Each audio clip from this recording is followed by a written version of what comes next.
वाक्सित चचुर्मुख गति जिह्वा स्तंभन गुरु पूजयामि तर्पयामि नमः वर्षय वर्षय स्वाहा वर्षय वर्षय स्वाहा அது மட்டுமே நடக்கணும் वर्षय वर्षय स्वाहा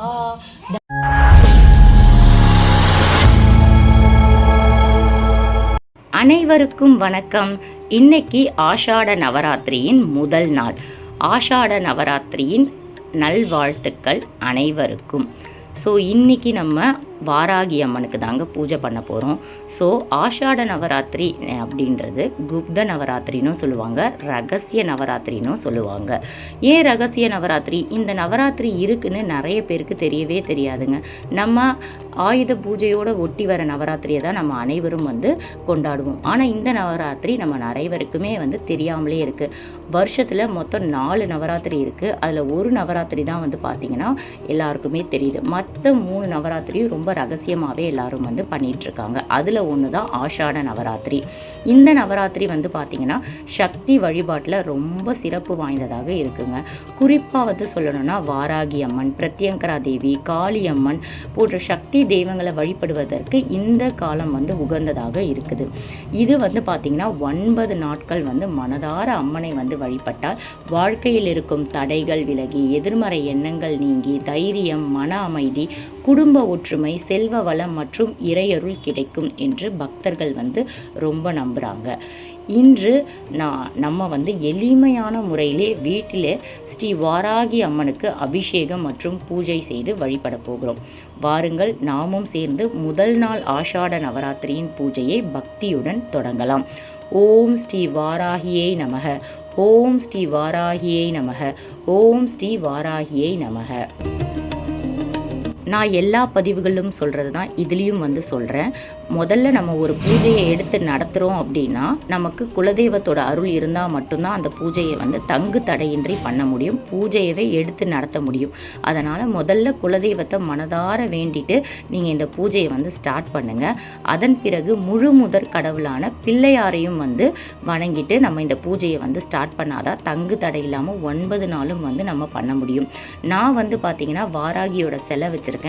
அதை வச்சு தான் இந்த பூஜையை நான் பண்ண போகிறேன். உங்ககிட்ட படங்கள் இருந்தாலும் படங்களில் தண்ணி மாதிரி தெளித்து அந்த அபிஷேகம் நீங்கள் பண்ணலாம். நான் அபிஷேகம் பார்த்திங்கன்னா 3 அபிஷேகம் பண்ணியிருக்கேன். பால், மஞ்சள் மற்றும் குங்குமம்.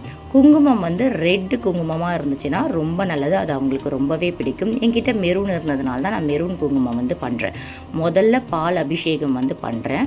பண்ணிவிட்டு அவங்களுக்கு குங்குமத்தால் பொட்டு வச்சு பூக்கள் அணிவித்து தீபத்தால் ஆராதனை பண்ணுறேன். ஸோ இந்த அபிஷேகம் பண்ணும்போது நான் வாராகியோட மந்திரங்கள், மூல மந்திரங்கள்லாம் சொல்லி தான் அபிஷேகம் பண்ணுறேன். ஸோ இந்த மாதிரி தான் நம்ம பாராயணம் பண்ணணும். அடுத்து மஞ்சள் மற்றும் குங்குமத்தால் பண்ணணும். ஸோ அந்த பால் அபிஷேகம் முதல்ல பண்ணலை, அந்த பால் அபிஷேகம் பண்ணதுனால அதை தனியாக எடுத்து வச்சுட்டு குடும்பத்தில் இருக்க எல்லாருக்குமே கொடுத்து நான் நெய்வேத்தியமாக அவங்களுக்கு பிரசாதமாக நான் கொடுத்தேன்.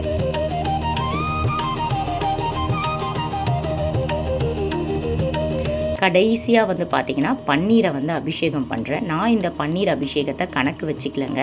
ஏன்னா நான் எப்போவுமே பண்ணுறது தான், பன்னீரை லாஸ்ட்டாக ஊற்றிட்டு அதை தண்ணி மாதிரி கணக்கு பண்ணிப்பேன். ஏன்னா அந்த பன்னீர் ஊற்றும் போது அவங்க எப்போவுமே வாசனையாக இருப்பாங்க, அந்த பன்னீரோட வாசம் இருக்கிற வரைக்கும். அதனால் நான் பன்னீரை லாஸ்ட்டாக தான் சிலைகளுக்கு ஊற்றி அதை அப்படியே நான் வச்சுடுவேங்க.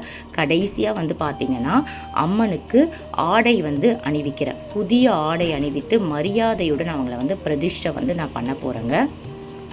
அவங்களுக்கு பார்த்திங்கன்னா விரலி மஞ்சளால் தாலி ரெடி பண்ணி தாலி கயிறில் அவங்களுக்கு மஞ்சளால் அந்த தாலி கயிறு ஃபுல்லாக தடவி குங்குமத்தால் பொட்டு வச்சு அவங்களுக்கு ரெடி பண்ணி வச்சுருக்கேன்.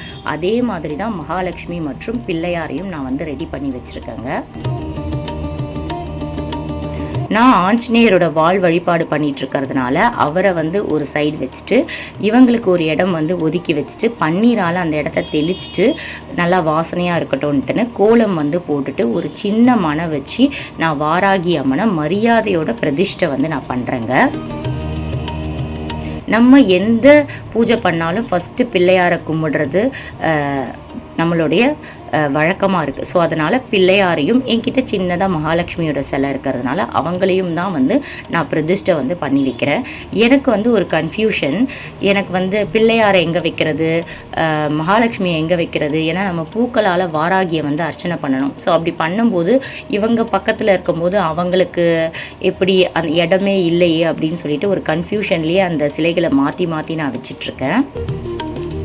அதே மாதிரி பச்சை கற்பூரம் எப்போவுமே வீட்டில் வச்சுக்கோங்க. இந்த மாதிரி சிலைகள் இருக்கும்போது அவர்களுடைய கையில் பச்சை கற்பூரம் வந்து வச்சுட்டு பச்சை கற்பூரத்தை தூளை அந்த சிலைகளுக்கு பக்கத்தில் வந்து நம்ம தூவி விடணும். அப்போ வந்து நறுமணமாக இருப்பாங்க.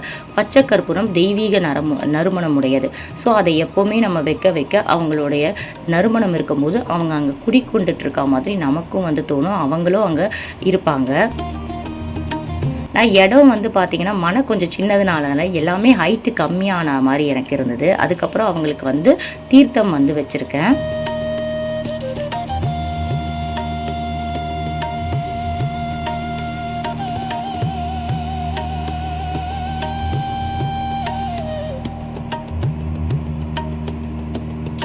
அவங்களுக்கு நம்ம வந்து பார்த்திங்கன்னா வெத்தலை பாக்கு நம்ம வந்து தாம்பூலம் வந்து வைக்கணும். ஸோ தண்ணீர் வைத்து தாம்பூலமாக வெற்றிலை பாக்கு வாழைப்பழம் 1 ரூபாய் நாணயம் மஞ்சள் குங்குமம் மஞ்சள் கிழங்கு மலர்கள் இதெல்லாம் வச்சு அவங்களுக்கு தாம்பூலம் வந்து ரெடி பண்ணணும். நீங்கள் ஏதாவது வளையல் இருந்தால் வளையல் 2 வளையல் வைக்கலாம், ஜாக்கெட் பிட்டு. இதெல்லாம் என்ன மாதிரியான தாம்பூலம் வைக்க முடியுமோ நீங்கள் அதெல்லாமே வைத்து அவங்களுக்கு வந்து சமர்ப்பிக்கலாம். பூ கண்டிப்பாக வைங்க. வாராகிக்கு வந்து பார்த்திங்கன்னா மஞ்சள் மற்றும் சிவப்பு நிற மலர்கள் ரொம்ப பிடிக்கும். ஸோ அதை வந்து நான் வந்து அவங்களுக்காக சமர்ப்பிக்கிறேன். அதே மாதிரி மகாலட்சுமிக்கும் விநாயகருக்கும் பூக்கள் வந்து வைக்கிறேன். நம்ம தீர்த்தமாக வைக்கிற அந்த தண்ணியில் கூட பச்சை கற்பூரம் வந்து போட்டு வைக்கணுங்க. அது ரொம்ப வந்து வாசனையாக இருக்கும். அதே மாதிரி நெய் தீபம் தான் ஏற்றணுமா கேட்டிங்கன்னா ஆமாங்க, ஒரு பூஜைக்கும் ஒரு எண்ணெய் வந்து ஊற்றணும். அதில் நெய் தீபம் இந்த பூஜைக்கு நம்ம வந்து பண்ணும்போது ரொம்ப சக்தியாக இருக்கும், சக்தி வாய்ந்ததாக இருக்கும். ஒரு எண்ணெய்க்கும் ஒரு பலன்கள் உண்டுங்க. நெய் தீபம் வச்சு பஞ்சு திரி போட்டு நான் அவங்களுக்கு வந்து ரெடி பண்ணி வச்சுருக்கேன். எனக்கு ஹைட்டு பத்தலைன்னு பெரிய அகண்ட விளக்காக வந்து புதுசாக வச்சு அது மேலே தாங்க நான் வச்சுட்டு ஒரு தீபத்தால் ஆராதனை பண்ணியிருக்கேன். இன்றைக்கி நான் அவங்களுக்கு சக்கரவள்ளி கிழங்கு தான் வந்து நெய்வேத்தியமாக வந்து வச்சுருக்கேன். சக்கரவள்ளி கிழங்கு வாராகிக்கு ரொம்ப பிடித்தமான ஒன்று. முதல் நாளே நான் அவங்களுக்கு வந்து சக்கரவள்ளி கிழங்கு வச்சுருக்கேன். முதல்ல தூபத்தால் ஆராதனை வந்து பண்ணணுங்க. அதுக்கு கப்பு சாம்பிராணியும் எடுத்திருக்கேன். அது வந்து பார்த்திங்கன்னா தசாங்கு சாம்பிராணி ரொம்ப வாசனையாக இருக்கும். அதே மாதிரி ஊதுவத்தி கண்டிப்பாக ஏற்றி வைக்கணும். இந்த பூஜை நம்ம ஒரு 1/2 hour 1 hour பண்ண போகிறோம். அப்போ நம்ம பண்ணும்போது அவங்க வந்து அந்த வாசனையாகவே இருக்கணும் அப்படின்றதுக்காக நம்ம ஊதுவத்தி வந்து ஏற்றி வைக்கணும். இன்கேஸ் ஊதுவத்தி வந்து கரைஞ்சிருச்சு அப்படின்னா மறுபடியும் ஊதுவத்தி ஏற்றி நம்ம பூஜையை வந்து பண்ணிகிட்டே இருக்கணுங்க. முதல்ல நம்ம முழு முதற் கடவுளான விநாயகருக்கு போற்றிகள், அவர்களுடைய மூல மந்திரம், காயத்ரி மந்திரம்லாம் சொல்லி தான் நான் இந்த பூஜையை வந்து ஆரம்பித்தேன். அதன் பிறகு வாராகியோடைய மூல மந்திரம் வந்து 11 வாட்டி சொல்லி பூக்களால் நான் அர்ச்சனை வந்து பண்ணேங்க. இந்த மூல மந்திரங்கள்லாம் வந்து பார்த்திங்கன்னா குரு உபதேசம் இல்லாமல் நம்ம வந்து செய்யக்கூடாது. ஏன்னா ஒரு வார்த்தைக்கும் அர்த்தம் இருக்குது. அந்த வார்த்தையை இப்படி தான் உச்சரிக்கணும்னு இருக்குது. அந்த வார்த்தையை நம்ம தப்பாக உச்சரிச்சிட்டோன்னா அந்த ஸ்லோகமே தப்பாயிடும், மந்திரமே தப்பாயிடும். அப்போ அது நம்ம கடவுளுக்கு போகிறதும் தப்பாயிடும். அதனால தான் குரு உபதேசம் இல்லாமல் எந்த ஒரு மந்திரங்களையும் நீங்கள் சொல்லக்கூடாது. அப்போ என்ன மந்திரங்களை நாங்கள் வந்து சொல்லலாம் கேட்டிங்கன்னா ஓம் ஐம் ஸ்ரீ வாராகியே நமக, ஓம் ஐம் ஸ்ரீ வாராகியை நமக அப்படின்னு சொல்லலாம். அதுவுமே உங்களால் முடியலன்னா வெறும் வாராகி அம்மனே போற்றி போற்றி, வாராகி அம்மனே போற்றி போற்றி, வாராகி அம்மனே போற்றி போற்றி, வார்த்தாளி அம்மனே போற்றி போற்றி, வராக முகம் கொண்டு வையகத்தை காத்தருள்பவளே போற்றி போற்றின்னு இப்படியெல்லாம் சொல்லி அவங்கள வந்து நம்ம பூக்களால் பாராயணம் பண்ணலாம். நான் மூல மந்திரம் சொன்னதுக்கப்புறம் ஸ்வர்ண ஸ்லோகம்னு ஒன்று இருக்குங்க.